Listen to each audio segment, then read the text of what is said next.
Welcome back to In the Midst. Today we're talking about gifts. Are you stewarding your gifts well? What are gifts? What are the gifts that you have that you think of? Maybe it's food, shelter, clothing, material things. Maybe it's more emotional things like your family, your health, your salvation. Do you think of just spiritual gifts as the talents and abilities that God has given you to serve Him and others, such as exhortation, music, or teaching? To all of these, I would say, yes, these are gifts. They're all from God. And it's avenues that we get to serve Him through, if that makes sense. So, how does this work for us today? I want you to think of everything you have as a gift from God. Your health, your talents, your family, physical possessions, everything. This, by default, makes us a steward. We are to be faithful stewards. 1 Corinthians 4:2 says, "Moreover, it is required in stewards that a man be found faithful." Do you think of your marriage and your children as gifts that you are to steward?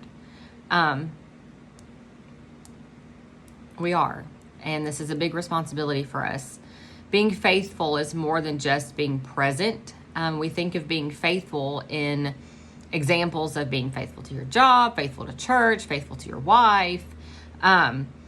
It's not just showing up. It's not just being there and existing in the same place. It's good. It's necessary.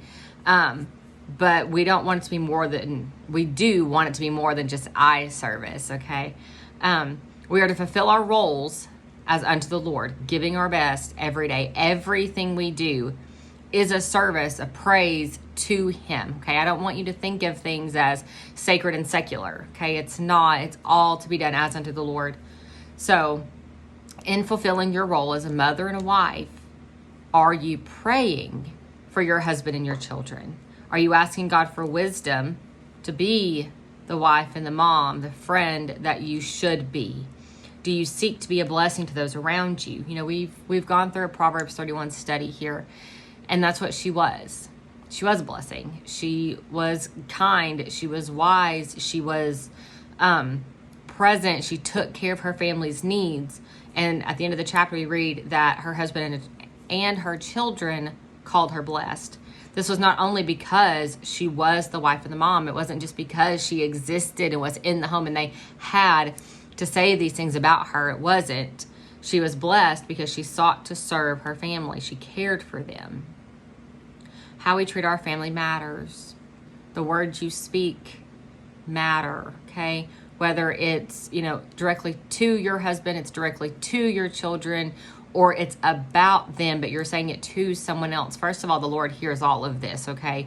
You don't know what your husband and kids hear, if you're talking to someone else. So all of that, should be in a way that honors the Lord and builds up and loves your family. The words that you speak to them do not stay inside the walls of your home. They carry that with them as they leave, whether it's for the day, for school, church, playing with friends, activities, anything like that.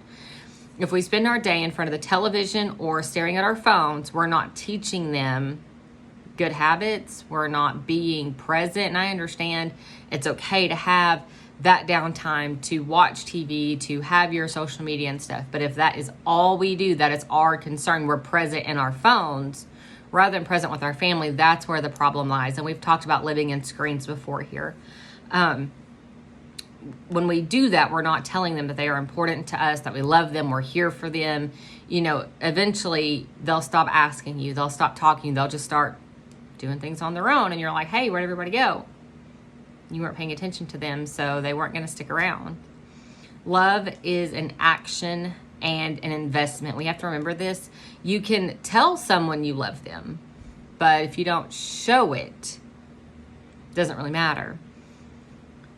We must be faithful to pray for them, to show them Christ's likeness as much as possible, and to uphold biblical principles. To love, honor, and cherish those that God has given you. This is not just in your vows to your husband. This is to your children and stuff as well. You don't know when He will take them back. Your husband and children belong to God, and He cares how you treat His children. Okay? You can't just say, oh, they're my kids. It doesn't matter. I can do whatever I want. I can talk to them how I want, how I parent's my business. It's not. We answer to a much higher authority. We answer to the Lord, and He cares about how you treat His children. Your job is a gift from God, even if you don't like it. You still show up. You still do your best. You're still supposed to be honest. You can be an employee that honors God regardless of where you work. You don't have to be on the in the ministry or on church staff or anything like that to serve the Lord through your job. Things like our physical health are important, and we don't really think a lot about it until we're sick and we're like, whoa, I don't like this. Something has to change. I need to get better. But we should be concerned with what we allow into our body physically and spiritually, okay?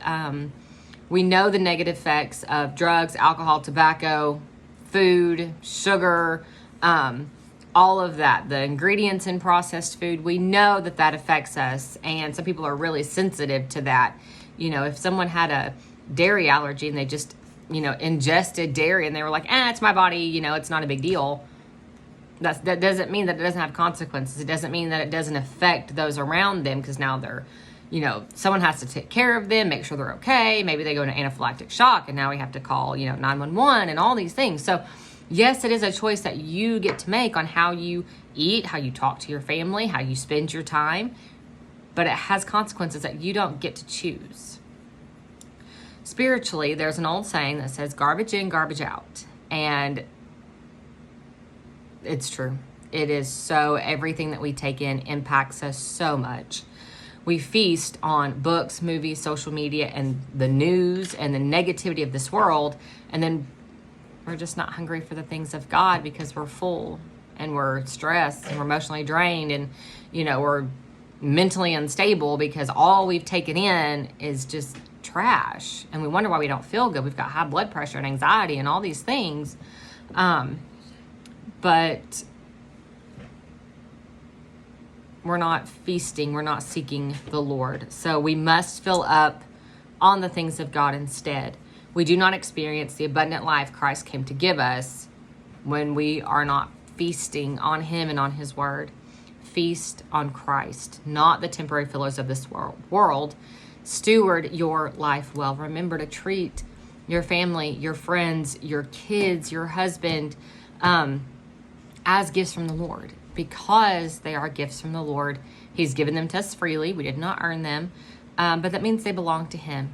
And it's a scary thought, but it is a reality that God can take them back anytime He wants to.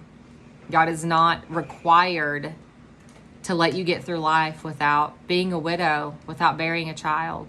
That's a sad reality, and it's scary, and I don't want to just scare you. But if any of those things were to happen, you don't want to sit back and say, man, I wish I would have loved them better. I wish we would have argued less. So take care of those things now. Steward your gifts well. Love like Jesus, okay? So until next time, stay in the Word, stay close to the shepherd, and let Him lead you in paths of righteousness.